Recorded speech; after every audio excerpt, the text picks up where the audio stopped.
সমস্ত প্রশংসা সেই মহান সত্তা আল্লাহ সুবহানাহু ওয়া তাআলার জন্য, যিনি আমাদের সৃষ্টি করেছেন।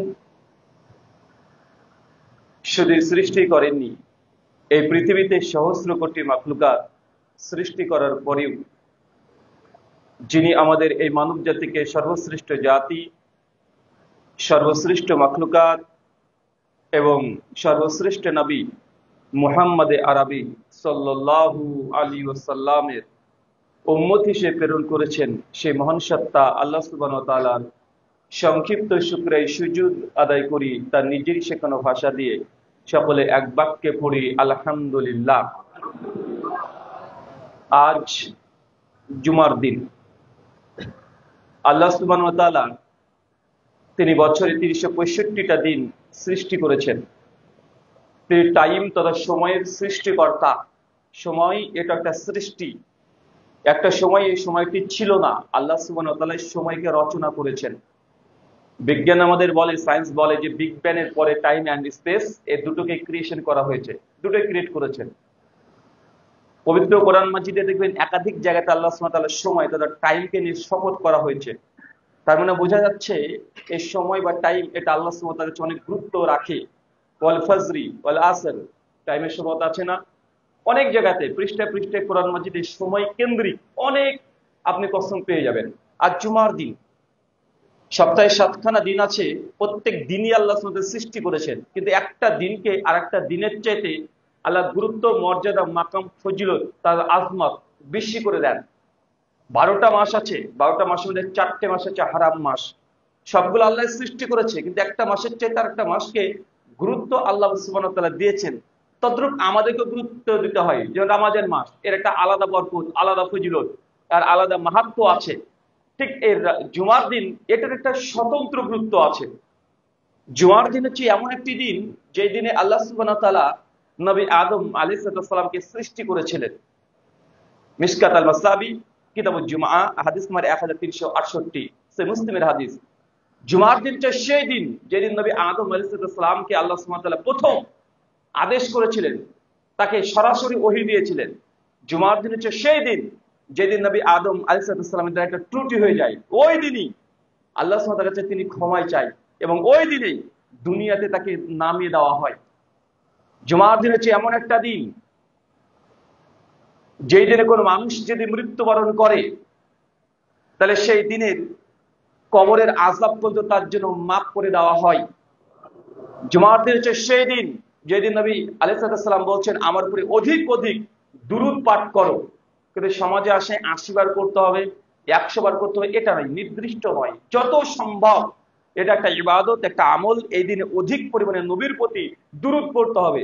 দুরূদ মানে এই নয় যে ইয়া নবী সালাম আলাইকা, মানে যেটা হয় এটা নয়। অন্ততপক্ষে দুরূদে ইব্রাহিম যেটা সালাতের মধ্যে পড়েন এটা আপনি পড়তে থাকবেন। অবসর সময় রাস্তায় চলছেন, হাঁটাহাঁটি করছেন, বাড়িতে মেয়েরা রান্না বান্না করছে, পড়তে পারে, কোনো সমস্যা নাই। যদি হায়েজ বা নিফাস অবস্থাতেও থাকে ওই সময়তেও এটা যে জিওয়া নড়ে নড়ে পাঠ করে, কোনো সমস্যা নেই।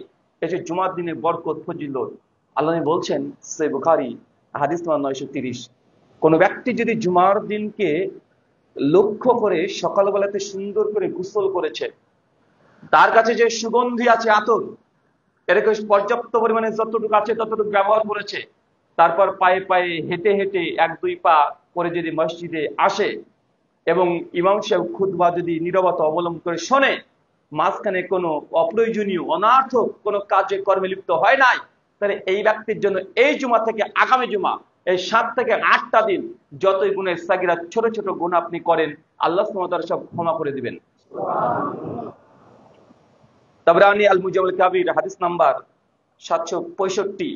আল্লাহ নবী বলছেন জুমার দিন এমন একটা সময় আছে যে সময় বান্দা যা দোয়া করবে আমি আল্লাহ তাই কবুল করে নেব। এই সময় কোন সময়? সহিহ মুসলিমের হাদিসে আসছে, ইমাম সাহেব যখন এই মিম্বারে দাঁড়িয়েছে, এই সময় থেকে শুরু করে একদম নামাজের সালাম ফেরানো শেষ পর্যন্ত এই ওয়াক্তের মধ্যে, সময়ের মধ্যে এমন এক সময় আছে আপনি যা চাইবেন লাইলাতুল কদরের সমপরিমাণ নেকি আপনার আমল নামে দিয়ে দেওয়া হয়। কিন্তু আমরা অনেকেই গাফেল। লাইলাতুল কদর পালন করার জন্য গোটা বাংলাদেশ কি এই বাররে সাগিরের মধ্যে আলোকসজ্জা করে, মসজিদে ঘটা করে, পিকনিকের মতো করে আয়োজন করা হয়। কিন্তু আল্লাহ সুবহানাহু ওয়া তাআলা জুমার দিন নির্দিষ্টভাবে ইবাদতে মশগুল থাকার জন্য এই দিনটাকে দিয়েছে। আপনাদের সৌভাগ্যবান বাংলাদেশের মানুষ, অন্ততপক্ষে জুমার দিন সরকারি ছুটি আপনারা পেয়ে থাকেন।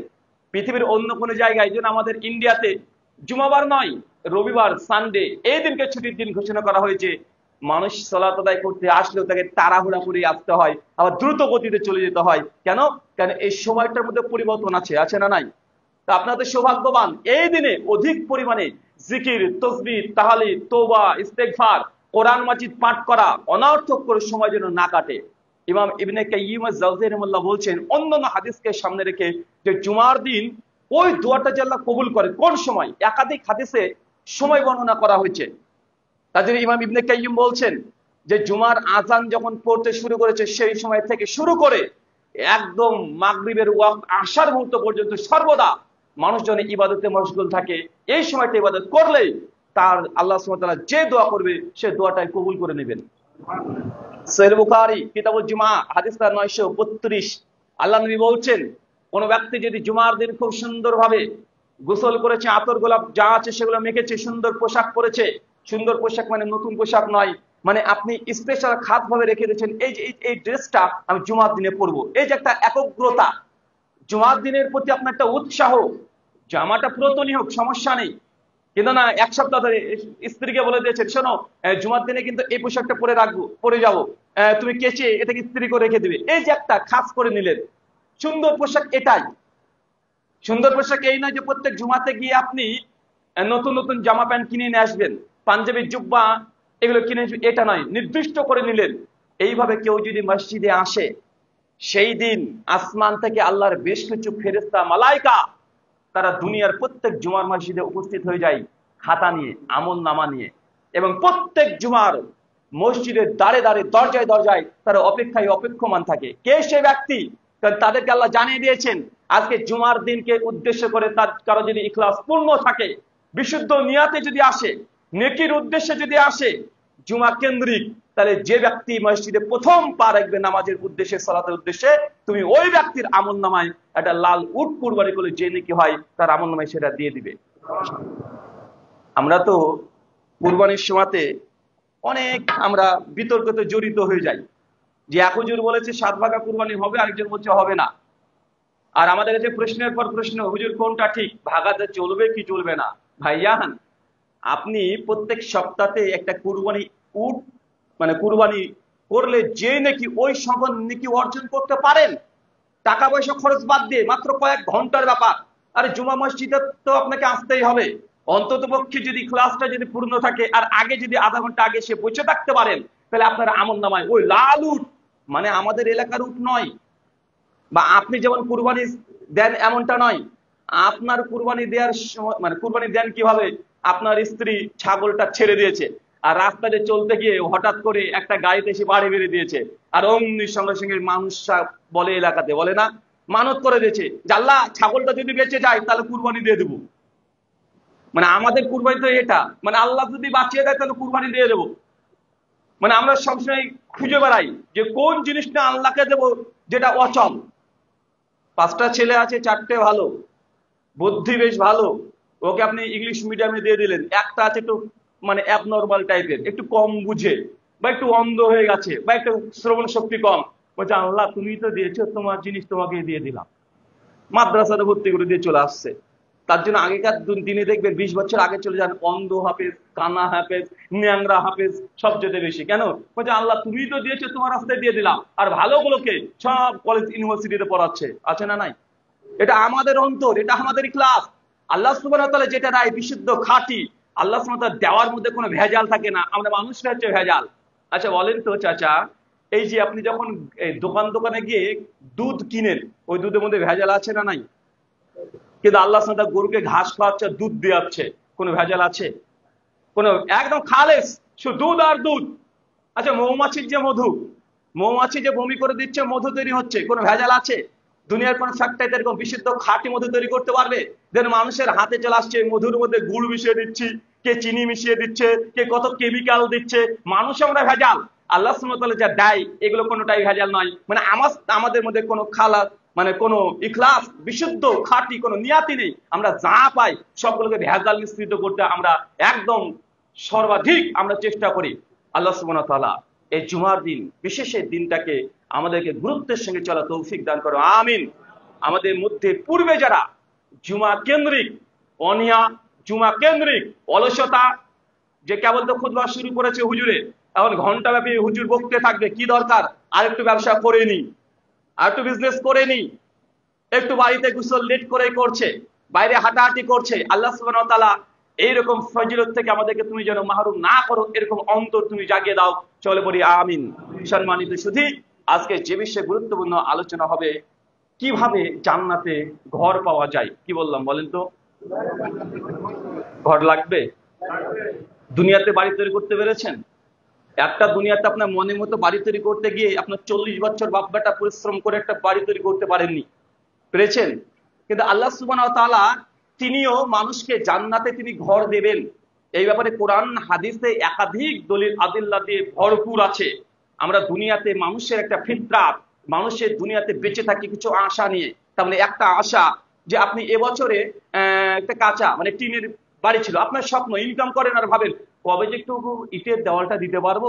এটা স্বপ্ন, প্রত্যেক বছর বছর ইটের দেওয়ালটা দিয়ে দিয়েছেন, কবে যে একটু ছাদটাকে ঢালাই করে দিতে পারবো, তার বছরে ছাদও ঢালাই করে দিয়েছেন, এরপরে কবে যে একটা টাচ দিতে পারবো, কবে যে একটু সুন্দর করে লাইটিং সজ্জিত করতে পারবো। মানে মানুষের জীবনটা খাওয়া পড়া বাদ দিয়ে এরপর যে টার্গেট সেটা হচ্ছে সুন্দর একটা বাসভবন তৈরি করা। এটা মানুষের আকাঙ্ক্ষা, এটা মানুষের ফিতরাত। প্রত্যেকেই এই ফিতরাতেই গোটা দুনিয়াটাকে সারা জীবন পরিচালনা করে দেয়। আল্লাহ সুবহানাহু ওয়া তাআলা এই ফিতরাতকে সামনে রেখে আমাদেরকেও জান্নাতে ঘর দেওয়ার জন্য তিনি অনেক কিছু আমলে কথা বলে দিয়েছেন। চলেন মনে রাখবেন, দুনিয়াতে আমার জানা মতে জীবিত থাকা অবস্থাতেই আল্লাহ সুবহানাহু ওয়া তাআলা 3 জনকে জান্নাতের ঘর পাবে আগে থেকে জানিয়ে দিয়েছেন, কাউকে আবার দেখিয়েও দিয়েছেন। 3 জন ব্যক্তি, এক হচ্ছে আসিয়া, যিনি ছিলেন ফেরাউনের স্ত্রী। 2 হচ্ছে খাদিজাতুল কুবরা, যিনি ছিলেন মুহাম্মদ রাসূলুল্লাহ সাল্লাল্লাহু আলাইহি সাল্লামের স্ত্রী। আর 3 নাম্বার ওমর ইবনুল খাত্তাব। এই 3 জনকে আল্লাহ সুবহানাহু ওয়া তাআলা জান্নাতে যে কোন ঘর পাবেন এটা আগে থেকে দেখিয়ে দিয়েছেন। মুসনাদে আবি আলা হাদিস নম্বর 1610, সনদ হাসান। মুসল্লি মসজিদে পূর্ণ হয়ে গেছে, বাইরে জায়গা করেছে, ব্যবস্থা করা হয়েছে। মুসনাদে আবি আলার মধ্যে হাদিসে আসছে জান্নাতে একটা কোনায় একটা আমাকে ঘর দিও। সূরা তাহরিম সনদ 66 আয়াত নম্বর 11-তে 1500 বছর পরে এসে আল্লাহ নবীর কাছে ওহীর মাধ্যমে জানানো হচ্ছে ওই দিন বিবি আসিয়ার দোয়াকে আল্লাহ কবুল করে নিয়েছিলেন। আমরা তো আজকে জুমার দিন একটা দোয়া করেছি যে আল্লাহ গাড়ি দাও, পরের জুমাতেও গাড়িটা পাননি, তারপরে জুমাতেও পাননি, 1 মাস পার দেশ কে দোয়া করে, দেশ আল্লাহই নাই। মানে মানুষের এরকম, মানে আজকে দোয়া করেছে কবুল হয়নি, 1 মাস 1 বছর দোয়া করেছে কবুল হয়নি, দোয়া করা ছেড়ে দিয়েছে। বলছে আল্লাহ কাছে কত চেয়েছি দেয় নাই, কত চেয়েছি দেয় নাই। এর জন্য লালন ফকিরের কাছে গিয়ে বাচ্চা চাইতো মেয়েরা অনেকে যাই, আছে না নাই? বলছে আমার বিবাহ হয়েছে 5 বছর, প্রথম 5 বছর নিজের বেবি নেয়নি, বেবি কনসেপ্ট করেছে, ঔষধ খেয়ে সেটাকে মেরে দিয়েছে। এখন এইভাবে প্রতিনিয়ত ওষুধ খেয়ে খেয়ে খেয়ে খেয়ে তার বাচ্চা যে গর্ভধারণ করবে এটার কাজ করছে না, নিষ্ক্রিয় হয়ে গেছে। 5 বছর পর এলাকার মানুষ, গ্রামবাসী, শ্বশুর শাশুড়ি যখন বলছে কি আবার 4-5 বছর তো হয়ে গেল, এখন বাচ্চা নিচ্ছে না কেন? মানে মানুষের কথা শুনে এখন মনে হচ্ছে যে বাচ্চা নেওয়া উচিত, এখন ট্রাই করছে, এখন আর বাচ্চা হয় না কেন? আগে থেকে ডাক্তারের কাছে ওষুধ খেয়ে খেয়ে ওই রাস্তাটাকে বন্ধ করে দিয়েছে, দুর্বল করে দিয়েছে। এখন 1 বছর ধরে আল্লাহ কাছে চেয়েছে, হয় নাই, ওষুধ খেয়েছে, হয় নাই, এখন বলছে সবই তো করলাম, কিছুতে কিছুই হয় নাই, চলো এখন ওই ন্যাংটা বাবার কাছে যাই, ওখানে চলে যাচ্ছে। সমস্যা আমরাই তৈরি করছি, আমরাই তৈরি করছি। দোয়া মনে রাখবেন, দোয়ার 3টে অংশ আছে। দোয়া আল্লাহ 3 ভাবে কবুল করে থাকেন, কোন দোয়াকে আল্লাহ সুবহানাহু ওয়া তাআলা রদ করেন না। ইমাম বুখারী কিতাবুল আদাবুল মুফরাদ হাদিস নম্বর 1268 সনদ সহিহ, ইমাম বুখারী রাহিমাহুল্লাহ নিয়ে আসছেন আবু হুরায়রা থেকে বর্ণনা যে আল্লাহ সুবহানাহু ওয়া তাআলা দোয়া কবুল করেন 3টে পদ্ধতিতে। এক, আপনি দুনিয়াতে যা চেয়েছেন আল্লাহ ডাইরেক্ট তাই দিয়ে দিবেন। আপনি একটা গাড়ি চেয়েছিলেন, দেখবেন কয়েক বছরের মধ্যে বা কয়েক সপ্তাহের মধ্যে যে কোনো মুহূর্তে ডাইরেক্ট আপনাকে একটা গাড়ি দিয়ে দিয়েছে, বা আপনি যে দোয়া করেছেন সঙ্গে সঙ্গে দিয়ে দিয়েছে। দুই, দোয়া করেছিলেন কিন্তু আল্লাহ সুবহানাহু ওয়া তাআলা হুবহু সেই জিনিসটা দেয়নি, সেই জিনিসটা তিনি দেননি। তিনি করেছেন কি, এর পরিবর্তে আপনার জীবনে যদি কোনো দুর্ঘটনা থাকে, সেই দুর্ঘটনাকে আল্লাহ রদ করে দিয়েছে।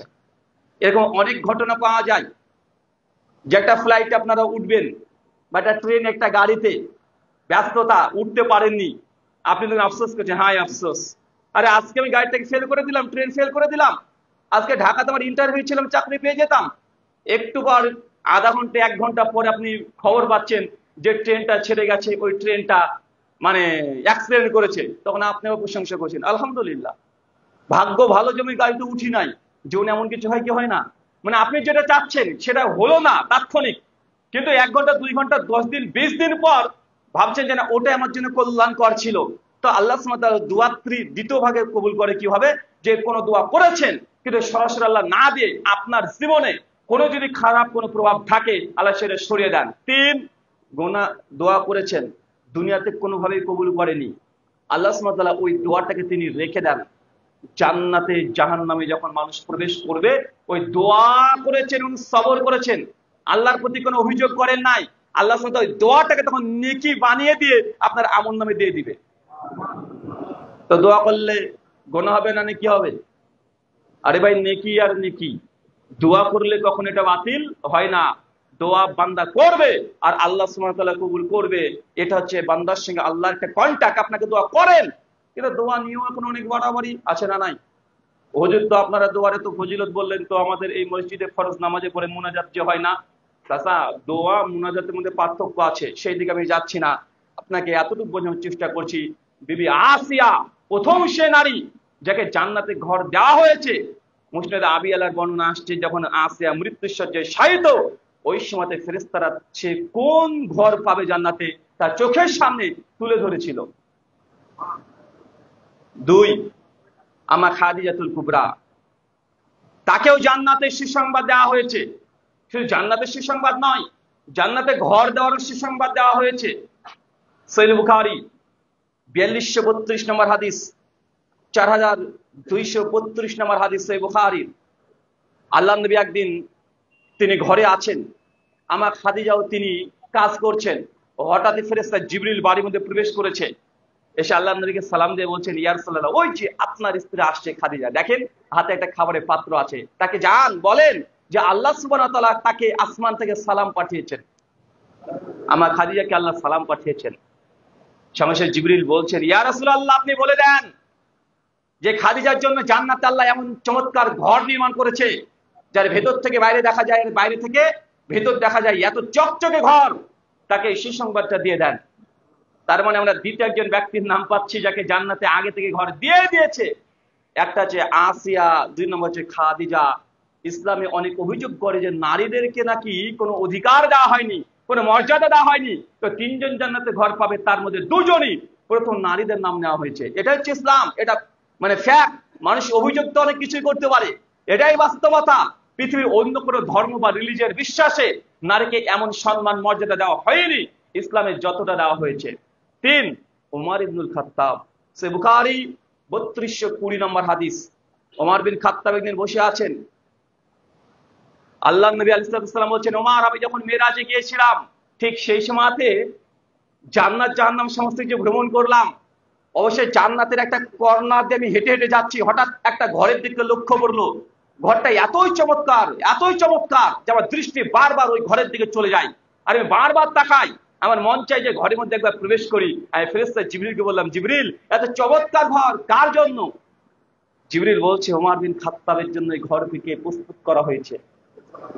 ওমরকে আল্লাহ নবী বলছেন, ওমর, আমার মন চাচ্ছিল ঘরের মধ্যে প্রবেশ করি, কিন্তু তোমার সম্মানের দিকে, তোমার মর্যাদার দিকে তাকিয়ে আমি ঘরে প্রবেশ করলাম না। আমি চাইলাম যে আমার ওমর প্রথম ওই ঘরে যেন প্রবেশ করে, এই জন্য ঘরে প্রবেশ করি নাই। ওমর বিন খাত্তাব কথা শুনে অঝর ঝরে তিনি মানে কান্না করতে শুরু করে দিয়েছেন। চিন্তা করা যায়, তারা জান্নাতে ঘর পাওয়ার সুসংবাদ শুনে তারা কান্না করে দেয়। আর আমাদের মধ্যে যত আমরা জান্নাত কি জাহান্নামের আলোচনা করলে মানুষ হাসে, অনেকে হাসতে শুরু করে দেয় যে হুজুরদের কাজই শুধু জাহান্নামের ভয় দেখানো। মানে তারা এটা ধরে নিয়েছে যে আমরা যেসব কথাগুলো বলি মানে এগুলো তাদের হৃদয়ে তাদের অন্তরে কোনো ইফেক্ট করে না, কিন্তু এটাই যে চূড়ান্ত বাস্তবতা। অনেক মানুষ এটাকে অনুধাবন করতে পারে না। মনে রেখে মৃত্যুর পর জীবন আছে, এটা প্রতি অকাট্য বিশ্বাস যদি না থাকে তাহলে আপনি কখনোই এই পরমার্থিক জীবন, পরলৌকিক জীবন এইগুলোর আলোচনা শুনলে ইমানের মধ্যে কোনো কাজ করবে না, অকেজ হয়ে যাবে। মৃত্যুর পর জীবন এটা কি অসম্ভব? এটা তো অসম্ভব নয়, এটা রিয়েলিটি, এটা বাস্তবতা। যদি মৃত্যুর পর জীবন না থাকতো তাহলে দুনিয়ায় ভালো মন্দের কোনো অস্তিত্ব থাকতো না। তাহলে দুনিয়াতে সব বিচার হয়, দুনিয়াতে সবার বিচার করতে পারবেন। হিটলার 60 লক্ষ ইহুদিকে হত্যা করেছিল না? বাংলাদেশেও তো যিনি চলে গেছেন তিনিও তো লাখ হাজার হাজার মানুষকে হত্যা করেছে। এখন আপনি তাকে যদি দুনিয়াতে শাস্তি দিতে না পারেন, সে যেখানে আছে ভালোই তো আছে, কোনো তো সমস্যা হচ্ছে না, শাস্তি তো পাচ্ছে না। আপনি চেষ্টা করেও যদি শাস্তি দিতে না পারেন, মৃত্যুর পর আল্লাহ সুবহানাহু ওয়া তাআলা তাকে শাস্তি দিতে পারবেন কি পারবেন না? হিটলার 60 লক্ষ ইহুদিকে হত্যা করেছে। ধরুন আপনাদের এলাকায় একজন ব্যক্তি আছে 10 জন নারীকে ধর্ষণ করেছে, ওই 1 কোটি টাকা প্রতারণা ধোঁকাবাজি করে খেয়ে নিয়েছে, ও সুদের টাকা মানুষকে দেয়, একসঙ্গে ধরে 7 রকমের বড় বড় অপরাধ করেছে। ওই ব্যক্তিকে কোর্টে আপনি হাজির করলেন, প্রথমেই জজ সাহেব যিনি আছেন তার 7খানা গোনা পাপ, এই ক্রাইম গুলো দেখে প্রথম দেখছে 10 জন নারীকে প্রথমে হত্যা করেছে, আর 10 জন নারীকে সঙ্গে ব্যভিচার করেছে, ধর্ষণ করেছে। তো 10 জনকে হত্যা করার জন্যই তো তাকে হত্যাতে ফাঁসি দিতে হবে, কি হবে না? তখন 10 জন মানুষকে সে যদি হত্যা করে, জজ সাহেব প্রথম কেসে রায় দিয়ে দিয়েছে তাকে হত্যা করো, তো বাকি 6টা যে বড় বড় অন্যায় করেছে, বাকি 10 জনের সঙ্গে যে ধর্ষণ করেছে, ব্যভিচার করেছে, প্রতারণা করেছে, সুদের টাকা মানুষকে দিয়েছে, অনেক রকমের আত্মসাৎ করেছে, জুলুম নির্যাতন করেছে, এই পাপগুলোর হিসাব কোথায় হবে? কোথায় হবে? এই জন্য পরলোক এটা অনিবার্য। কারণ আল্লাহ সুবহানাহু ওয়া তাআলা চাইলে ওই ব্যক্তিকে কিয়ামতের মাঠে 100 বার আল্লাহ জীবন দিতে পারে, আবার তাকে শাস্তি দিতে পারে। পারে কি পারে না? সূরা নিসা 56 নম্বর আয়াতে আল্লাহ জানিয়ে দিয়েছেন যে মানুষকে আমি সেই দিন জাহান্নামে দগ্ধ করিবই, তার চামড়া যখন পুড়ে যাবে আমি আবার নতুন চামড়া দেব যাতে সে আযাব ভোগ করতে পারে। আপনার এই চামড়া শেষ হয়ে যাবে আযাব পেয়ে পেয়ে, জাহান্নামের আগুনে দাউ দাউ করে জ্বলে শেষ হয়ে যাবে। আল্লাহ নতুন করে চামড়া দেবেন যেন আপনি আযাব কষ্ট আবার ভোগ করতে পারেন। আপনি জাহান্নামে গিয়ে আপনি যত গুনাহ করেছেন তার সবগুলো আল্লাহ সুবহানাহু ওয়া তাআলা কড়াই গন্ডায় আপনাকে দিয়ে দিবে। আল্লাহ পারেন কি পারেন না? দুনিয়ার কোন আদালত পারে? কোন আদালত পারে না। এখন যদি কেউ পরলোককে অস্বীকার করে তাই দুনিয়াতে ভালো কাজ করার কোনো গুরুত্বই নেই। কেন? জজ্জার মুলুক তার। কারণ আমি অন্যায় করছি, অন্যায় যদি কোনো কিছু প্রভাব না পড়ে তাহলে আমি অন্যায় কেন করব না? পরকাল আছে বলেই আমরা ভালো কাজ করি। যদি ভালো কাজ পরকাল নাই থাকতো, ভালো কাজের কোনো গুরুত্ব থাকতো? আমি একটা গরিব মানুষকে ভিক্ষা কেন দেবো? একটা মানুষের উপকার কেন করবো? শুধু মানবিক খাতিরে? প্রয়োজন নেই। আমি ভালো থাকবো এটাই তো ভালো হয়ে যায়, হয় কি হয় না? আমরা যতগুলো ভালো কাজ, কল্যাণকর কাজ করি এর পেছনে পরমার্থিক জীবনের একটা লক্ষ্য আছে। আল্লাহ সুবহানাহু ওয়া তাআলা আমাদেরকেও এই পরমার্থিক জীবনে কর্ম করা তুমি তৌফিক দান করো, আমিন। আমরা তার মধ্যে আলোচনা বুঝলাম 3 জন ব্যক্তিকে জান্নাতের সুসংবাদ দেওয়া হয়েছে। তার মধ্যে 1 বিবি আসিয়া, 2 খাদিজাতুল কুবরা, 3 ওমর ইবনুল খাত্তাব। মনে থাকবে তো ইনশাআল্লাহ? একে জান্নাতে ঘর দেওয়া হয়েছে। অনেকে মনে মনে ভাবতেন হুজুর বেলাল রাদিয়াল্লাহু আনহু তিনি তো হওয়ার কথা ছিলেন। চাচা, বেলাল বিন রবা আল্লাহ নবী যখন মেরাজে গেলেন নবী তার পায়ের আওয়াজ পেয়েছেন। কে জান্নাতে যে ঘর পেয়েছেন এরকম স্পষ্ট কোনো হাদিস নাই। জান্নাতে তো অনেকেই যাবে, অনেকেই জান্নাতে যাবে সুসংবাদ পেয়েছে, কিন্তু স্পেশাল ঘরের খবর দেওয়া এটা স্পেশালিটি, এটা আলাদা খাস নির্দিষ্ট একটা ফজিলত। বেলাল বিন রবা জান্নাতে ঘুরে বেড়াচ্ছেন, পায়ের আওয়াজ নবী পেয়েছে। ফাতেমা রাদিয়াল্লাহু আনহা তিনি জান্নাতের নারীদের সর্দার হবে, এটা সহিহ বুখারী মুসলিমের হাদিস দ্বারা প্রমাণিত। আশারে মুবাশশারা 1 মাসে 10 জনকে আল্লাহ সুবহানাহু ওয়া তাআলা জান্নাতের সুসংবাদ দিয়েছে। বদরের 313 জন সাহাবী তারাও জান্নাতে যাবে, কোনো সমস্যা নেই। যারা জিহাদ করে শহীদ হয়ে গেছে তারা ডাইরেক্ট জান্নাতে চলে যাবে। হাজার হাজার এমন সাহাবী জান্নাতের সুসংবাদ পেয়েছে। আমাদের মধ্যে ভুল ধারণাও কাজ করে, আমরা মনে করি যে জান্নাতের সার্টিফিকেট প্রাপ্ত সাহাবী হচ্ছে মাত্র 10 জন। জি না, 10 জনকে আল্লাহ নবী এক মজলিসে দিয়েছে। তাছাড়াও বদরের 313 জন সাহাবী নবী আলাদাভাবে বলেছেন, ওর মধ্যে 10 জনও আছে, আর বাকি আরো 303 জন ব্যক্তি আছে, আছে না নাই? 10 জন আশারে মুবাশশারার মধ্যে আমার খাদিজার নাম পাবেন, আয়েশার নাম পাবেন, হাফসার নাম পাবেন না? কেউ তারা জান্নাতি কি জান্নাতি নয়? তারাও তো জান্নাতি। তাই এটা আমাদের মধ্যে ভুল ধারণা কাজ করে। আল্লাহ সুবহানাহু ওয়া তাআলা আমাদেরকে সঠিক ইলম অর্জন করার তৌফিক দান করো, আমিন। চলেন, আমরা তো বুঝলাম মহান মহান এই ব্যক্তিগুলো জান্নাতে ঘর পেয়ে গেছে। এখন আমাদের জন্য কি এরকম কোনো অফার আছে? আমরা কি এই অফারের অন্তর্ভুক্ত হতে পারি? জি। আমাদের নবী কৃপণ না, আমাদের রব তিনি কৃপণ নয়। তিনিও আমাদেরকে কিছু আমলের কথা বলে গেছেন, যে আমলগুলো করলে আমরা ওইভাবে, আমাদেরকে কেউ না বলুক যে জান্নাতে তোমার ঘর হয়ে গেছে, কিন্তু আপনি একটা আশ্বস্ত হতে পারেন যে নবী বলেছেন এই আমল করলে জান্নাতে ঘর পাবেন, আপনি বিশ্বাস করেন। এরকম অনেকগুলো হাদিস আছে। চলেন আমি 4-5টা আমলের কথা জাস্ট আপনাকে বলবো। এক, সহিহ বুখারী কিতাবুস সালাত হাদিস নাম্বার 450। আল্লাহ বলছেন, কেউ যদি দুনিয়াতে একটা মসজিদ নির্মাণ করে দেয়, বাইতুল ফিল জান্নাহ, আমি আল্লাহ তাকে জান্নাতে ঘর দিয়ে দেব। একটা মসজিদ তৈরি করতে হবে। আপনি নিজের বাড়িতে তৈরি করছেন, মৃত্যু হয়ে যাবে, বাড়ি আপনাকে কোনো উপকার দেবে না, কোনো কল্যাণ করবে না। ছেলে মেয়ে আছে, মারামারি করবে, বাড়ির 1 তালা নেবে না 2 তালা নেবে, কয়টা ঘর নেবে, এটা নিয়ে মারামারি করবে, উপকার কিছুই হবে না। দুনিয়াতে যদি আল্লাহর জন্য একটা ঘর করেন, আল্লাহ আপনাকে এটা পাল্টা জান্নাতে একটা ঘর দিয়ে দিবে। নিজে একটু স্বার্থপর হন, একটু স্বার্থপর হন, নিজের জন্য একটু ব্যক্তির স্বার্থপর হন। তার মানে এই নয় যে ছেলেমেয়ের হক নষ্ট করে আপনি স্বার্থপর হবেন। অন্তত দুনিয়াতে আপনি এই নিয়াত করেন যে আল্লাহ সুবহানাহু ওয়া তাআলা আমি যেন তোমার জন্য এই দুনিয়াতে একটা মসজিদ তৈরি করতে পারি, এরকম অন্তর এবং ইখলাস এবং নিয়াত করা তৌফিক দান করে পড়ি, আমিন। শোনেন, অনেকে ভাবতেন যে রুহুল আমিন ভাই আমি তো রিক্সা চালাই, আমি তো ছোট্ট একটা ব্যবসায়, আমার তো অত কোটি কোটি টাকা নেই, নিজেই তো বাড়ি করতে পারিনি, এখন মসজিদ তৈরি করতে এত টাকা পাবো কোথায়? এটা তো আমার দ্বারা সম্ভব নয়। সুনান ইবনে মাজাহ 798 নম্বর হাদিস, আল্লাহ নবী বলছেন, কেউ যদি দুনিয়াতে একটা পায়রার ঢোক, পায়রার ডিমের সমান, ডিম বোঝেন তো, পায়রার ডিমের সমান মসজিদ তৈরি করে দেয়, বাইতুল ফিল জান্নাহ, তাকেও আমি আল্লাহ জান্নাতে ঘর দিয়ে দেব। 10 তলা বিল্ডিং তৈরি করতে হবে, টাইলস দিতে হবে এমনটা নয়। চাচা আপনার কিছুই নাই, জমি তো আছে নাকি? জমি তো আছে, কেউ যদি জমিটাও দেয়, বিল্ডিং তৈরি করতে পারেনি, কিন্তু মসজিদের কাজে ব্যবহার হচ্ছে, আপনার জন্য জান্নাতে সেম আল্লাহ ঘর দেবেন, এটা আপনি বিশ্বাস করেন। এটা আমাদের হুজুরদের কোনো ব্যক্তিগত ফায়দা নাই। এই ফজিলত বললে কি আমার বাড়ি তৈরি হবে না আপনাদের মসজিদ বাংলাদেশে তৈরি হবে? কোনটা? এই হাদিস অনেকে ভাবতেন হুজুর মানে টাকা নেওয়ার জন্য বলছে। ভাই টাকা নেওয়ার জন্য বলছি না, এটা আল্লাহর ঘর, এটা জান্নাতে আপনি ঘর পাবেন এই জন্য। এটা আমার কোনো ফায়দা নেই। কোনো ফায়দা আছে? কোনো উপকার আমার আছে? এই হাদিসের ব্যাখ্যা করতে গিয়ে ইমাম ইবনু হাজার আসকালানী রাহিমাহুল্লাহ ফাতুল বারীর মধ্যে বলছে, কোন ব্যক্তি যদি দুনিয়াতে একটা মসজিদ তৈরি করতে নাও পারে, শুধুমাত্র মসজিদের জন্য নিয়াত ছিল যে আল্লাহ আমি মসজিদ তৈরি করব, এর জন্য তার সামর্থ্যে যা আছে তাই ব্যয় করে দেয়, তাকে ওই জান্নাতে ঘর দিয়ে দিবে। গোটা মসজিদ পারবেন না তো কি হয়েছে? এক মুসাল্লা তো দিতে পারবেন, পারবেন না ভাইজান? এক মুসাল্লা তো তৈরি করতে পারেন। এলাকাতে যেসব এলাকাতে নতুন নতুন মসজিদ হচ্ছে, সেই সব মসজিদে চলে যান। এলাকাতে ইঞ্জিনিয়ার সাহেব থাকে, রাজমিস্ত্রি যারা ঘর নির্মাণ করে তারা থাকে, তাদেরকে বলেন যে ভাইজান এক মুসাল্লা মানে 2 ফিট বাই 4 ফিট এতটুক যদি মসজিদ তৈরি করি, জমি, সিমেন্ট, ইট, বালি, মিস্ত্রি খরচ, রং, ইলেকট্রিক খরচ সব দিয়ে কত টাকা পড়বে ভাই বলে দিতে পারবে কি পারবে না? ইঞ্জিনিয়াররা ইঞ্চি ইঞ্চি মেপে বলে দিবে যে 1 ইঞ্চিতে এত টাকা খরচ হবে, 1 ফিটে এত টাকা খরচ হবে।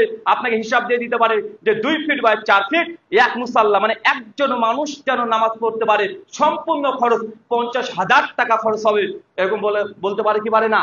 আপনি নিয়াত করে নেন যে আল্লাহ এত বড় বিল্ডিং করার সামর্থ্য আমার নাই, তবে ইনশাআল্লাহ আমি অন্ততপক্ষে একজন মুসল্লি যেন এই দুনিয়াতে সালাত আদায় করতে পারে, আমি এমন ব্যবস্থা করে যাব, এক মুসাল্লার দাম বা আমি ডোনেশন, আমি দান সাদকা করব, নিয়াত করতে পারি না ইনশাআল্লাহ? বাবা মারা গেলে 40 খানা দিচ্ছেন, এটাতে কতটুকু উপকার দেবে? কিন্তু আপনি যদি নিজের জীবিত অবস্থায় এই মসজিদে এক মুসাল্লা ডোনেট করে দিয়ে চলে যান, ওই জায়গাতে যত মানুষ সিজদা দিবে নেকি আপনার কবরে যাবে কি যাবে না? বাপের নামে 40 খানা দিয়েছেন, মানুষ তখন ঝামেলা বাঁধিয়ে দিবে, ঝাল কম ছিল, কেউ না এত ঝাল কেউ দেয় না গিরে ভাই, মানে মানুষ সমালোচনা করবে, উপকারের চেয়ে ক্ষতি বেশি হবে, গীবতের পর গীবত চলবে, চলে কি চলে না? চলে। তাই অন্ততপক্ষে এই জায়গাতে আপনি নিজেই মৃত্যুর আগে কিছু পাথেও, কিছু অ্যাকাউন্টে জমা করার চেষ্টা করেন। সব জায়গাতে জমা করছেন, অন্তত থেকে এক মুসাল্লা যেন দান করতে পারেন, মসজিদ আল্লাহর ঘর যেন তৈরি করতে পারেন এমন নিয়াত করেন। আল্লাহ আপনাদের প্রত্যেকের নিয়াত কবুল করুক, আমিন।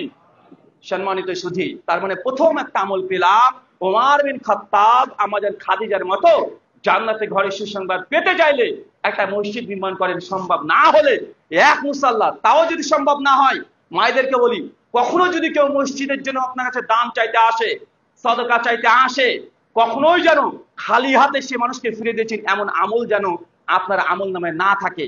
যদি কিছু না থাকে, 1 টাকা দিয়ে হলেও আপনি সহযোগিতা করেন। নাও যদি থাকে, আপনার সামনে ঝোলাটা গিয়েছে, খালি হাত ব্যাগের মধ্যে ঢুকে দিয়ে বলেন যে আল্লাহ তুমি আর রাজ্জাক, তুমি তো রিজিক দাতা, আমার কাছে কোনো পয়সা নেই, কোনো টাকা নেই আল্লাহ, কিন্তু যারা দান করেছে দানের মধ্যে তুমি বরকত দিয়ে দাও। পারবেন কি পারবেন না? আপনার এই দোয়াটাও কাজে লেগে যাবে ইনশাআল্লাহ। মসজিদ কেন্দ্রিক, সেটা হেদাতি হোক আর বেদাতি হোক। অনেকের প্রশ্ন, বেদাতি মসজিদে টাকা দিতে পারবো কি পারবো না? মসজিদ আল্লাহর ঘর, ওই জায়গাতেও আপনি যদি টাকা দান করেন আপনার নেকির কোনো ঘাটতি হবে না। তবে মাদ্রাসা, যেখান থেকে বেদাতিরা ইলম চর্চা করে, ওইখানে ডোনেট করা যাবে না। কেন? এটা মারকাজ, কিন্তু এটা মসজিদ ইবাদতের জায়গা। কথা কি বুঝতে পারলেন? ওইখান থেকে আপনি যদি ডোনেশন দেন বেদাতি মাদ্রাসাতে, ওখান থেকে আরো বেদাতি তৈরি করা হবে, বেদাতকে প্রচারের সহযোগিতা করা হবে। তাই ওই জায়গাতে নয়, তবে এই মসজিদ ইবাদতের জায়গা, সবাই ইবাদত করতে পারবে। এটা আল্লাহর ঘর, এটা ব্যক্তি বিশেষ ঘর না। আল্লাহ সুবহানাহু ওয়া তাআলা আমাদের সঠিক জায়গায় দান করার তৌফিক দান করে, আমিন। আমল নাম্বার 2, সুনান তিরমিজি, হাদিস নম্বর 415। আল্লাহ নবী বলছেন, কেউ যদি প্রত্যেক দিন ফরজ ব্যতীত 12 রাকাত সুন্নাত নামাজ পড়ে, কি নামাজ? 12 রাকাত সুন্নাত নামাজ পড়ে, বাইতুল ফিল জান্নাহ, আল্লাহ তাকে জান্নাতে একটা ঘর দিয়ে দিবে। এইখানে আমাদের হানাফি ভাইরা এগিয়ে আহলে হাদিসের চাইতে। ওরা সুন্নাত তো 12 রাকাত নামাজ পড়ে তো পড়ে, আবার বসে বসে নফল নামাজ পড়ে, এটা ভালো, এটা তাদের এই গুণ, এই বৈশিষ্ট্য ভালো। কিন্তু আহলে হাদিস এইখানে সুন্নাতের ক্ষেত্রে অনেকটাই দুর্বল। অনেক মানুষ আছে জুমার নামাজ পড়ে তারা চলে যায়, সুন্নাতে তারা গুরুত্ব দেয় না। অনেক মানুষ আছে দোয়া জিকির আজকারটাও ঠিকঠাক করে না। অনেক মানুষ আছে ফরজ নামাজ পড়ে দ্রুত হাঁটতে হাঁটতে চলে গেল, এমন আছে না নাই? এমন আছে যে না, সুন্নাত জানা বোঝার পরেও, সময় থাকার পরেও অবহেলা যেন না করে, সুন্নাতকে যদি ইচ্ছাকৃত পরিত্যাগ করে দেয়। আল্লাহ নবী বলেছেন, ফামান রাগিবান সুন্নতি ফালাইসা মিন্না, যে ব্যক্তি অনীহা করে আমার সুন্নাতকে পরিত্যাগ করবে, সে আমার উম্মতের অন্তর্ভুক্ত না। সহিহ বুখারী, হাদিস নম্বর 5063। নবীর সুন্নাত আপনি জানেন যে 12 রাকাত সুন্নাত নামাজ, আর কেউ যদি হেফাজত করে জান্নাতের ঘর পাবে। আপনার দুনিয়াতে কত বড় ব্যবসা আছে, যে ব্যবসার কারণে আপনি এই জান্নাতের ঘরকে আপনি ছেড়ে দিচ্ছেন। সুন্নাত কখন পড়বেন? জোহরের পূর্বে 4 রাকাত, পরে 2 রাকাত, মাগরিবের পরে 2 রাকাত, এশার পরে কয় রাকাত? 2 রাকাত, আর ফজরের আগে 2 রাকাত। হুজুর ফজরে একটু উঠতে লেট হয়ে গেছে, মসজিদে এসে দেখছি যে ইমাম সাহেব জামাতে দাঁড়িয়ে গেছে, এখন কি করব? সুন্নাতে দাঁড়াবো না? সুন্নাতে দাঁড়ানো হাদিস, সেই হাদিসগুলো একটা সহিহ সূত্রে প্রমাণিত নয়, বরং ইমামের সঙ্গে ওই ফরজ জামাতে আপনাকে দাঁড়িয়ে যেতে হবে। কারণ আল্লাহ নবীর বুখারী মুসলিমের হাদিস, যখন ফরজ নামাজের একামত পড়ে যায়, তখন ফরজ ব্যতীত কোন নামাজ আর আপনি তাকবীর দিতে পারবেন না, ফরজে শামিল হতে হবে। নামাজ শেষ যখন হয়ে যায় ফরজ নামাজ, ইমামের সঙ্গে ফরজ নামাজ পড়ে নিয়েছেন, এরপর আগের সুন্নাত যেটা পড়তে পারেননি এখন পড়ে নেবেন সঙ্গে সঙ্গে। কথা বুঝতে পারলেন? দ্রুত পড়ে নেন, তবে আপনাকে পড়তে হবে। আল্লাহ নবী 2টো নামাজকে তিনি কখনোই পরিত্যাগ করতে চাইতেন না। তার মধ্যে একটা ফজরের নামাজের সুন্নাত, এইটাকে তিনি কখনো পরিত্যাগ করতেন না। আর বিতের সালাত, তিনি এটাকে কখনো পরিত্যাগ করতেন না। তো এই 5টা নামাজ, 12 রাকাত সুন্নাত নামাজ ইনশাআল্লাহ পড়বো ইনশাআল্লাহ। এখানে অনেকে অনীহা করি না আমরা। আপনি জেনে বুঝে জান্নাতে ঘরকে আপনি ছেড়ে দিচ্ছেন। এই জান্নাতে ঘরের জন্য এর চেয়ে ছোট ইবাদত আর কি হতে পারে? 12 রাকাত সুন্নাত, কতটুকু সময় লাগবে আপনার? কতটুকু সময় লাগে? মাত্র 4-5 মিনিট প্রত্যেক ওয়াক্তে, বেশি লাগছে। আসরে তো নেই, যদিও আসরে সুন্নাত আছে, আসরে সুন্নাতও পড়া যায়, একাধিক হাদিস পাওয়া যায়, তবে এই সুন্নাত এই ফজিলতের অন্তর্ভুক্ত না। তো 12 রাকাত পড়বো তো ইনশাআল্লাহ, কেউ মিস করবো না তো। মায়েদেরকে বলি, আপনি রান্নার কাজে ব্যস্ত থাকেন, এই জন্য বা প্রতিদিন ফরজ নামাজ পড়ে রান্নাতে লেগে যান। স্বামীকে বলে দেবেন যে হুজুর আজকে বক্তব্য দিয়েছে, আল্লাহ নবীর হাদিস, কেউ যদি 12 রাকাত সুন্নাত নামাজ পড়তে পারে, আদায় করতে পারে, হেফাজত করতে পারে, জান্নাতে ঘর পাওয়া যায়। তো আমি জান্নাতে ঘর চাচ্ছি, প্রত্যেক দিন জোহরের সময়তে 10 মিনিট পরে এখন খাবার তোমাকে দেবো। কেন? এখন সুন্নাত নামাজ পড়বো ইনশাআল্লাহ। ইনশাআল্লাহ আপনার স্ত্রীকে জানিয়ে দিবেন, যে তুমি সুন্নাত পড়ো। স্ত্রীকে নিয়ে কি জান্নাতে যেতে চান না? না বিপদে আছেন, ওকে নিবে জান্নাতে গিয়ে মাথা খারাপ নাকি হুজুর আপনার? এমনি দুনিয়াতে সামলাতে পারি না, আর ওকে মানে জান্নাতে ঢোকাবো? যদি এমন যদি হয়, তাহলে আপনি বলবেন না আরেকজন এসে বলে দিবে আপনার স্ত্রীকে। আল্লাহ সুবহানাহু ওয়া তাআলা আমাদেরকে আমল করার তৌফিক দান করে, আমিন।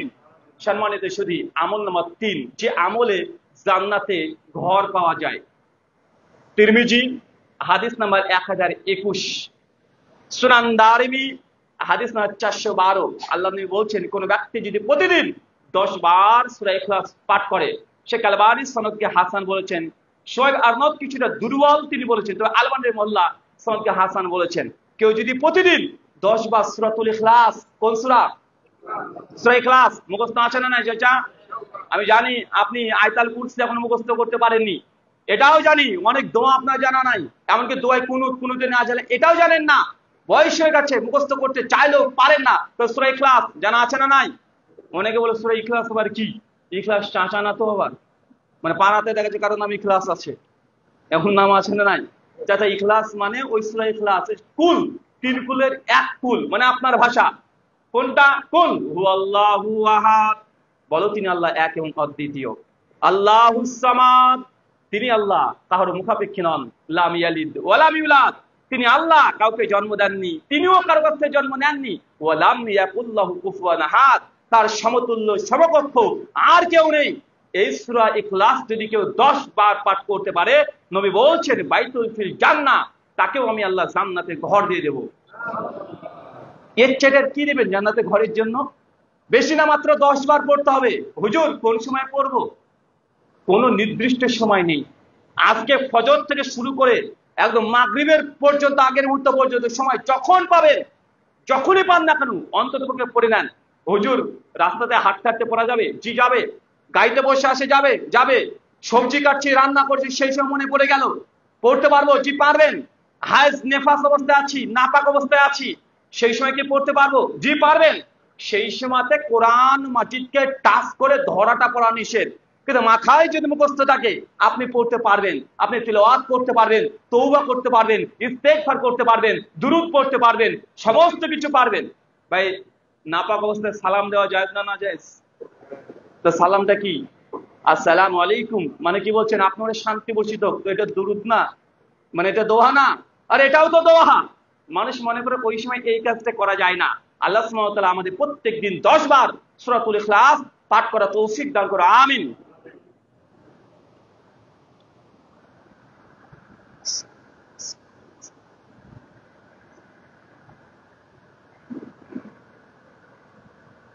আলহামদুলিল্লাহি রাব্বিল আলামিন ওয়াসসালাতু ওয়াসসালামু আলা রাসূলিহিল আমিন ওয়া আলা আলিহি ওয়া সাহবিহি আজমাইন, আম্মা বাদ। সম্মানিত সুধী, আমরা যে বিষয়ে আলোকপাত করছিলাম, আলোচ্য বিষয় জান্নাতে ঘর পাওয়ার আমল সমূহ। ইতিমধ্যে আমরা 3টি আমল আপনাদের কাছে শেয়ার করেছি। প্রথম আমল হচ্ছে দুনিয়াতে অন্ততপক্ষে মসজিদের জন্য আপ্রাণ চেষ্টা করতে হবে, হয় সম্পূর্ণ মসজিদ বা 1 টাকা দিয়ে হলেও সহযোগিতা করতে হবে, তাহলে জান্নাতে ঘর পাওয়া যাবে। 2 নম্বর আমল আপনাদেরকে বলেছি, 12 রাকাত সুন্নাত যতই ব্যস্ততা থাকুক না কেন আপনি এটাকে মিস করবেন না, শুধুমাত্র মুসাফির হওয়া ব্যতীত। কি হওয়া ব্যতীত? মানে আপনি সফরে হয়ে গেছেন, এখন আর সুন্নাতের দরকার নেই, আল্লাহ সুন্নাত মাফ করে দিয়েছেন আপনাকে, আল্লাহ আপনাকে হাদিয়া দিয়েছেন। সফর অবস্থায় যদি এই সুন্নাত না পড়েন, মিস না করেন, তবুও আপনি ওই ফজিলতের অন্তর্ভুক্ত হতে পারবেন। আর 3 নম্বর আপনাকে বলা হয়েছে 10 বার সূরাতুল ইখলাস এটা পাঠ করেন, ইনশাআল্লাহ জান্নাতে ঘর পাওয়া যাবে। আর একটা ছোট্ট একটা আমলের কথা আপনাকে বলে দিই। প্রত্যেকদিন যখন আপনি ঘুমাতে যাবেন, হাতটাকে সামনে রাখবেন, 2 হাতকে মুনাজাতের মতো করে রাখবেন এইভাবে। সূরা ইখলাস 3 বার, সূরা নাস 3 বার, সূরা ফালাক 3 বার, আয়াতুল কুরসি 1 বার। মনে থাকবে না? এই যে ঔষধের ডোজ, কিসের ডোজ? আপনি তো ঘুমানোর সময় অনেক ঔষধ আপনাকে ডাক্তার দেয়, ওইভাবেই খান, কিন্তু আমরা যদি এই কথাগুলো বলি আপনার এগুলোর উপরে কোনো ইফেক্ট পড়ে না। সূরা ইখলাস 3 বার, সূরা নাস 3 বার, সূরা ফালাক 3 বার, আয়াতুল কুরসি কয়বার? 1 বার। হাতে রেখে পড়ার পরে ফু দেবেন, মাথা থেকে পায়ের পা পর্যন্ত যতদূর হাত আপনার যায় আপনি মাসা করে নেবেন, মানে পরে শরীরকে বুলিয়ে নেবেন। অনেকে এসে বলে, হুজুর আমি রাত্রেবেলা ভয় করি, আমার গাটাকে বন্ধ করে দেন। এখন এটা হচ্ছে গা বন্ধ করার দোয়া, এটা হচ্ছে গা বন্ধ করার ঔষধ। কিন্তু অন্য হুজুর আপনাকে এটা বলে 500 টাকা নিয়ে নেয়, কিন্তু আমরা ফ্রিতে বলি, আপনাদের এত গুরুত্ব লাগে না, আছে না নাই? এটা যদি আপনি করেন সারা রাত ফেরেশতারা আপনাকে কি করবেন? পাহারা দেবেন। আপনি পাশ পরিবর্তন করবেন, ঘুমের ঝোঁক আপনি নিজেই জানেন না। আর তখন ফেরেশতারা, আল্লাহ এই ব্যক্তিকে তুমি ক্ষমা করো, মানে আপনি ঘুমাচ্ছেন আর আপনার গুনাহ ক্ষমা হচ্ছে। এটা ইসলাম, দেখেছেন কত চমৎকার। মানে আপনি অজান্তেই কাজ পরিবর্তন করছেন। আর ফেরেশতা দোয়া করবে যে আল্লাহ তুমি এই ব্যক্তির যত গুনাহ কাবিরা সাগীরা আছে তুমি ক্ষমা করো, ক্ষমা করো। সারা রাত ধরে ফেরেশতারা পাহারা দেবে। এর চেয়ে বড় বডিগার্ড দুনিয়াতে আর কিছু হতে পারে? যেন আল্লাহ ফেরেশতারাই আছে। ইনশাআল্লাহ আমল করবো এই আমলটা। 4 নাম্বার আমল, জান্নাতে ঘর পাওয়ার জন্য। মুসনাদ আহমদ হাদিস না 16105, সনদ হাসান। আল্লাহ নবী বলছেন, কেউ যদি মসজিদে এসে জামাত যখন করছে, কাতারে যখন দাঁড়াচ্ছে, কাদের সঙ্গে কাঁধ, পায়ের সঙ্গে পা লাগিয়ে দাঁড়িয়েছে, মাঝখানে কোনো ফাঁকা রাখে নাই, সীসা ঢালা প্রাচীরের মতো দাঁড়িয়ে আছে, কোনো ফাঁকা নেই, আল্লাহ বলছেন বাইতুল ফিল জান্নাহ, ওই ব্যক্তির জন্য জান্নাতে ঘর দিয়ে দেওয়া হবে। এই আমলটা আলহামদুলিল্লাহ আহলে হাদিস সমাজে বেশি দেখা যায়। অন্যান্য সমাজে তো ঘোষণা করে যে 4 ইঞ্চি 5 ইঞ্চি 1.5 হাত দূরে করে নামাজ পড়বেন, আছে না নাই? মানে 2 জন নামাজ পড়ছে, তার মধ্যে আরেকজন যদি চেষ্টা করে ঢুকে যেতে পারবেন। মানে এতটা স্পেস, এতটা ফাঁকা রেখে সালাত আদায় করা হয়। আমার জানা মতে সহিহ তো দূরের কথা, জাল কোনো হাদিসেও নাই যে কাতারের মধ্যে ফাঁকা রাখতে হবে। যতগুলো হাদিস আসছে কাতারের ব্যাপারে, সবগুলো যে কাতারটাকে সোজা করো, কাঁধের সঙ্গে কাঁধ, পায়ের সঙ্গে পা, মাঝখানে জায়গা বন্ধ রাখো। আর মাঝখানে জায়গা বন্ধ যদি না থাকে, ফাঁকা থাকলে মাঝখান দিয়ে শয়তান প্রবেশ করে। সব হাদিস সহিহ বুখারীর 725 নম্বর হাদিস, সুনান আবু দাউদ 666, 67, 68 পর পর। কিন্তু আমাদের সমাজে আমি বয়সে হালকা 30-32 বছরের একজন যুবক, আর আমার পাশে চাচা দাঁড়িয়ে আছে, বয়স 65-67 হয়ে গেছে। যদি একটু কাঁধের সঙ্গে কাঁধ, পায়ের সঙ্গে পা লাগিয়ে দিই, চাচা উল্টে চিৎকার দিলে, বেয়াদবের বাচ্চা বেয়াদব, তোর বাপ হচ্ছে তুমি বয়সে বলতি জানিস, তা আমার পায়ে পা তুলে দিলি মানে? ভাই বলে কি বলে না, চাচা এটা বেয়াদবি না চাচা, এটা সুন্নাত, এটা নবীর আদেশ। নবী এটা আমাদেরকে বলেছে, এটা শিক্ষা দিয়েছে।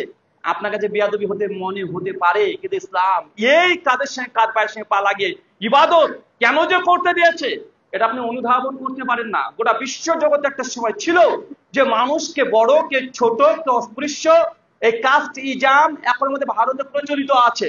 মানে ব্রাহ্মণ, যিনি হিন্দু দাদাদের মধ্যে ব্রাহ্মণ, আপনার নাট্যশহরে তো হিন্দু দাদারা আছে যারা ব্রাহ্মণ, তার হচ্ছে উঁচু বর্ণের, যারা শূদ্র তার নিচু বর্ণের।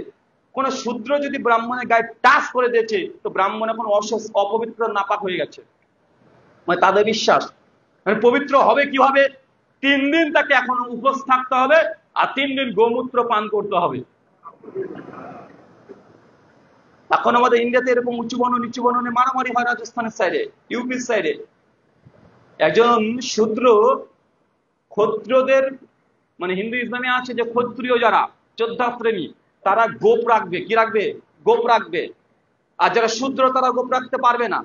2018 সালে রাজস্থানে একজন শূদ্র, মানে নিচু জাতের, ও বিয়ে করার জন্য ঘোড়ায় চড়েছে। আর ঘোড়ায় চড়বে কারা? ক্ষত্রিয়রা। তো শূদ্র ঘোড়ায় চড়েছে আর গোপ রেখেছে, বিয়ে করতে যাচ্ছে। ওখানকার ব্রাহ্মণরা তাকে ঘোড়া থেকে নামিয়ে পিটিয়ে হত্যা করে দিয়েছে।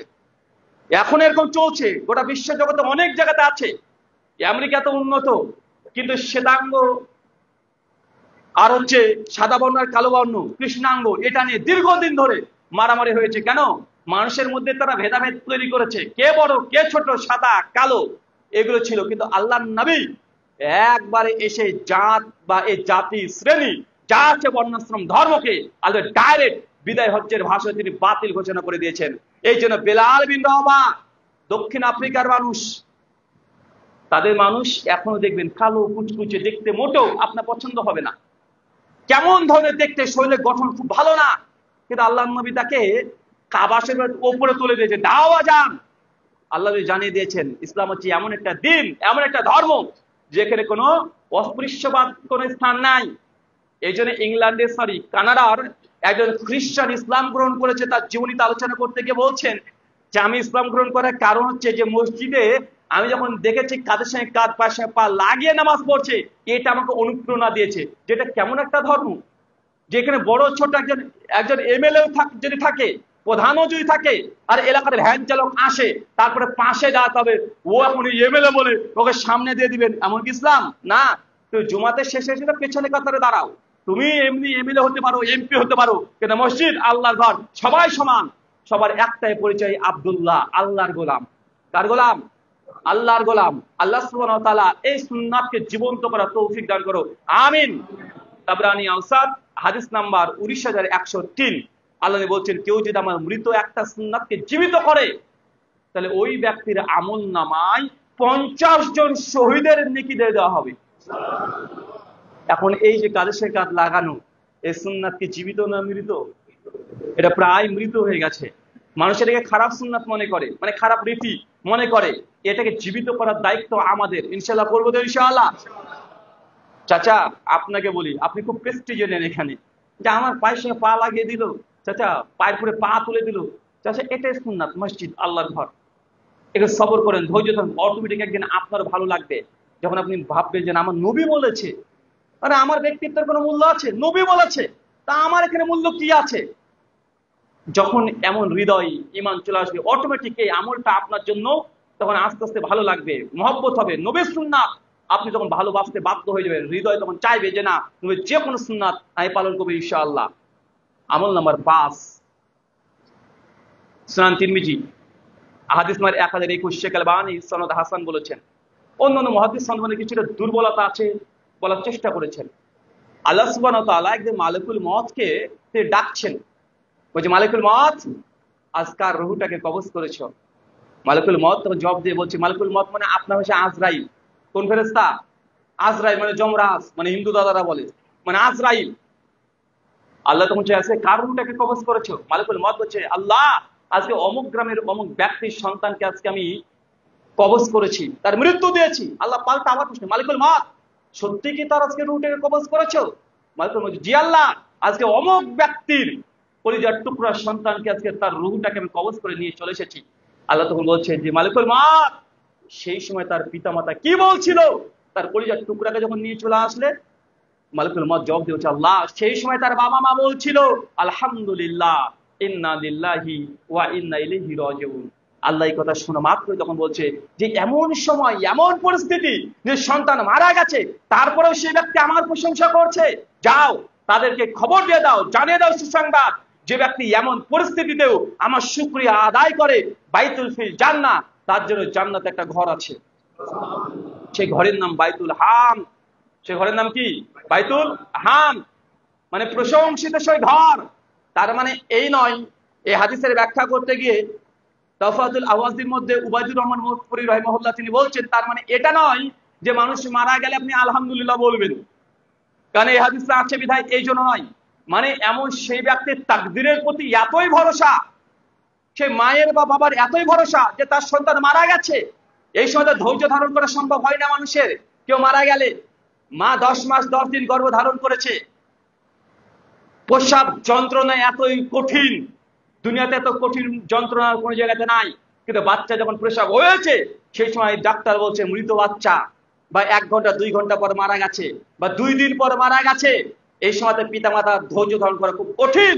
কিন্তু সেই সময় মা যদি এমন তাকদীরের প্রতি ভরসা রেখে, আলহামদুলিল্লাহ, তুমি যা সিদ্ধান্ত নিয়েছো আমি তোমার সিদ্ধান্ত আমি সন্তুষ্ট, আল্লাহ সুবহানাহু ওয়া তাআলা, আমার কোনো অভিযোগ নেই, আল্লাহ তুমি যা আমার তাকদীরে রেখেছো আমি সেটাকে খুশি মনে মেনে নিচ্ছি, আলহামদুলিল্লাহ আলা কুল্লি হাল ফি কুল্লি মাকাম। মানে এমন যদি হৃদয় থেকে বেরিয়ে আসে, সে মৌখিক কথা নয়, হৃদয় থেকে আসতে হবে। তারপরে বলছি ইন্না লিল্লাহ, তাহলে এই ব্যক্তির জন্য জান্নাতে কি আছে? কি আছে? ঘর আছে। আমাদের মায়েরা কি করে, একটু যদি বৃষ্টি বেশি হয়েছে, তাই বৃষ্টির বংশকে তুলে গাহাল। একটু যদি ছেলেটার যদি জ্বর হয়েছে, ডাইরেক্ট মা বলে দেয় যে, আল্লাহ কারোকে দেখতে পাও, আমার ছেলেটাকে বারবার দেখতে পাও, আল্লাহ আমাকে জ্বর, তোমার ছেলেটার ভালো করে নাও। মানে কত বড় মানে মুহাব্বত, ভালোবাসা দেখাচ্ছে। এগুলো দিয়ে সন্তানের কল্যাণ হবে না, বরং আপনি যা কিছু জীবনে ঘটুক, কি করতে হবে? আল্লাহ শুকরিয়া আদায় করেন, সবর করেন, ধৈর্য ধারণ করেন, ইনশাআল্লাহ এর বিনিময় আল্লাহ অনেক বেশি দিয়ে দিবে। আল্লাহ সুবহানাহু ওয়া তাআলা আমাদেরকে 5টা আমল করার তৌফিক দান করে, আমিন। কি বলেছি সে পয়েন্টগুলো মনে রাখেন, বক্তব্য সব ভুলে যান। যা বললাম 1 ঘন্টাতে সব ভুলে যান, 5টা পয়েন্ট নিয়ে যান। এই 5টা পয়েন্ট যখন মাথায় থেকে যাবে, অটোমেটিক বক্তব্যগুলো আবার ঘুরে ঘুরে মাথায় চলে আসবে। এই জন্য পয়েন্ট ওয়াইজ আপনার সাথে আলোচনা করলাম, যেন বক্তব্য ভুলে না যান। কেন অনেক ক্ষেত্রে দেখা যায় আলোচক আলোচনা করে চলে যাচ্ছে, সুবহানাল্লাহ, নারে তাকবীর, আল্লাহ আকবার দিয়ে মঞ্চ কাঁপে দিয়ে চলে গেল। একটু আর বলছে বক্তব্য কেমন হলো রে, দারুণ বক্তব্য দিয়েছে, বিশাল বক্তব্য, যে তো বক্তা কি বললো, কি যে বললো আর মনে নাই, মানে আর একটাও মনে নাই, শুধু একটাই মনে আছে, ওই যে নবী সুলাইমান ওই মাছটাকে দুনিয়ার সমস্ত খাবার খাইয়ে দিল, এই গল্পটুক মনে আছে। মানে যে গল্পটুক মনে আছে এটাও জাল, এটা মিথ্যা, মানে সত্যগুলো সব ভুলে গেছে। ভাই এমন শ্রোতা দেখা যায় কি যায় না?